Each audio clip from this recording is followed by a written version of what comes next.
Hello guys, y'all know about the Gravely 430 that's behind me here with the Onan that has the broken crank trigger ignition, and we're going to try to make a new crank trigger for this thing out of some Ford F350 parts from a 2010 Ford F350. And we're going to start by making a bracket out of steel to replace the original aluminum bracket. So let's take a look at what we're going to do here in a little more details. So I got this piece of stock here. It's a 2-inch wide, 1/8 inch thick piece of steel. And we're going to cut this out and try to make a bracket to hold the crank trigger module. And I can't wait to get this thing going here. And we'll go inside to the shop now and start cutting, and we'll take a look at this. So here's the OEM crank trigger module, which is shot. I actually have 4 of these crank triggers and none of them work. And this machine here is another 430. It just happens to have an 812 hood on it that has the same problem. And I have a feeling that almost every Onan powered 430 that is parked is because the ignition module doesn't work. And hopefully this fix can allow some guys to get these things back in action. So the key to this whole thing here is this angle. So when this is mounted on the tractor, it mounts on there, say like so, pretty much flat. And then the crank trigger itself, which is that little spot there, is at a 90-degree angle to the flywheel. So the whole key to this equation is having the same geometry.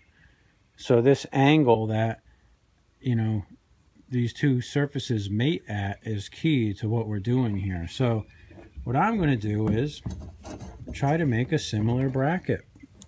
So what I'm going to do is I'm going to cut this piece of steel back here. There's really, it's not going to be that tough, but I'm going to try it. So I'm going to cut it back there and just cut it to length. And then we'll go hold it on the tractor and see if we actually need these other bevels on here or not, or if we can just leave those the way they are. We'll also see if maybe 2-inch stock is too big. Maybe we got to cut it down to this 1.5 inches or so.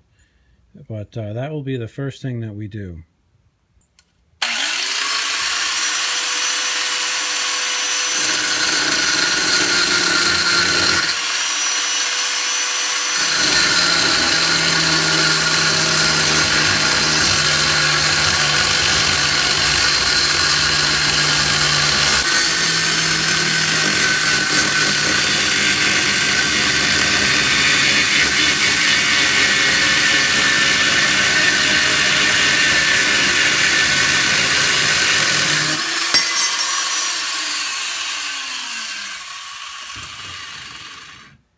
Alright, that worked pretty good.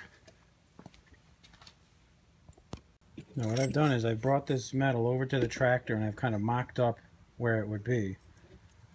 So this hole here is where one of the mounting holes would be, and it's going to mount like the engine blocks here. It's going to mount up against it like this. And what I'm going to do is I'm going to take this old base and I'm going to vice grip it to that piece of metal. And I'm going to drill the 2 holes in there using this as a kind of like a template or a centering punch or whatever you want to call it. And that will give me my 2 holes. And then what we're going to do after that is we're going to cut another piece of steel. And I'm going to use a bevel gauge to figure out this angle right here. I'll just use my bevel gauge, a woodworking tool. And I'm going to attempt to grind an edge on here with the angle grinder that's the same angle, and then we're going to attempt to weld the other piece down that seam at the exact angle. It's going to be tricky. I may take a block of wood, like a 2x4 or something, and just rip it with that angle, on the table saw or something, to whatever degrees it is, and just rip it. That way I can use the 2x4 as a template and basically like clamp these onto the 2x4 and weld it, and then I should get the exact angle that I need. So I got it clamped on there, and what I did is I just found the appropriate size drill bit for the hole and just started it so I get a little center punch, if you will, in there from the drill bit. And I found the right size for the big hole, and I did the same thing there. So now what I'm going to do is I'm going to unclamp all this stuff, go over to my little drill press here, and just keep drilling them bigger with regular drill bits until I get up to the size that I need. But at least that gives me the right spacing and centers them exactly the way they should be. Guys, let me show you what's actually going to make this ignition work. So we have the GM HEI ignition module, and we have the crank trigger. This one happens to be off a 2010 Ford F350 Super Duty diesel. And the original one that I used in the red 430 over there was off a gas engine, and this trigger area was longer. So in the end of this is the magnet right in the center there. And let's see if I can demonstrate that. See that? And just like the original crank trigger, it works in the same fashion. So when that pin on the flywheel goes by that magnet, it generates a little bit of power, which will come out these two wires and feed the ignition module on this side. And that side of the module will trigger the coil and make it spark. And I had to buy this little pigtail connector, which will plug onto this.